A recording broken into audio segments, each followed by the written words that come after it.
ఇంట గెలిచి రెచ్చగలవాలి ఎవరైనా అంటే అర్థం మన ఇంట్లో అని కాదు, మన ఊరు. మనకు జన్మనిచ్చిన ఊరు కోసం మనం ఏం చేసాం, మనం ఏం అభివృద్ధి చేసాం, మన వంతు ఏం చేయగలిగాం, మనకున్న దాంట్లో మన సంపాదనలో మన ఊరి అభివృద్ధికి మనం ఏమైనా చేయగలిగామా అనేది ప్రతి ఒక్కరు కూడా ఒకసారి అంతఃకరణ శుద్ధిగా ఆత్మప్రబోధానుసారం వాళ్ళకి వాళ్ళు ఒకసారి ప్రశ్నించుకుంటే ఆన్సర్ ఇట్టే వచ్చేస్తుంది. మన ఊరికి శ్మశాన వాటిక ఉందా లేదా, మన కులపోళ్ళు అంటే కులమని కాదు అక్కడ లెక్క, హిందూ మతం, ముస్లిం మతం, క్రిస్టియానిటీ ఇట్లా ఉంటాయి కదా, అట్లా ఒక్కొక్క మతానికి సంబంధించి ఈ వ్యవస్థలో ఒక్కో రకంగా శ్మశాన వాటిక ఆచార ఉపచారాలు ఉంటాయి. హిందువులైతే కట్టె పుల్లలు పెట్టి శవదహనం చేస్తారు. క్రిస్టియానిటీ కొంతమంది సమాధులు కడితే మరి కొంతమంది అదే మతంలో ఇంకొక వర్గం గోతులు పెట్టి వదిలేస్తారు. మరి కొంతమంది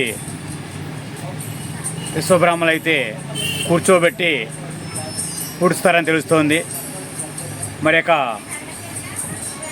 ముస్లిం సామాజిక వర్గానికి సంబంధించిన వారైతే వారికి విసనపేటలో ఉన్న అతి తక్కువ స్థలం 30-40 ఏళ్ళగా అంతకు మించి అప్పటి నుంచి కూడా ఉన్న స్థలంలోనే ఖననం చేస్తూ ఉన్నట్టుగా తెలుస్తోంది. మరి ఇంతమంది ప్రజాప్రతినిధులు మారుతున్నా కానీ ఇవాళకి కూడా మోక్షం కలగలేదని చెప్పాలి. ఇలాంటి విపత్కర పరిస్థితులు ఎన్నో ఉన్నాయి.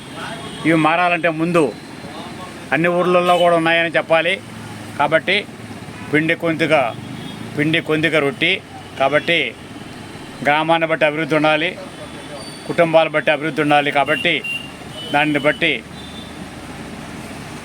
మన వంతు మనం ఏం చేసాం అనేది కూడా ప్రతి ఒక్కరూ ప్రశ్నించుకోవాల్సిన అవసరం ఉంటుంది. అయితే కొన్ని గ్రామాల్లో మౌలిక వసతులు లేక ఇబ్బందులు పడేవాళ్ళు ఎందరో ఉన్నారు. కొన్ని చోట్లయితే హిందువులు మరీ ఇబ్బంది పడతారు. ఎందుకనంటే వాళ్ళ పూర్వీకులు చనిపోయినప్పుడు వాళ్ళ అస్థికలను దాచి పుణ్యతిథులలో తీసుకెళ్ళి గంగా నదిలోనో, కృష్ణానదిలోనో, నర్మదా నదిలోనో, తపతీ నదిలోనో, గోదావరిలోనో ఇట్లా కలుపుతూ ఉంటారు. కలిపి అక్కడ మళ్ళీ వాళ్ళకి శాతకర్మలో వాళ్ళకి సంబంధించిన సంవత్సరీకాలు చేస్తూ ఉండటం జరుగుతూ ఉంటుంది.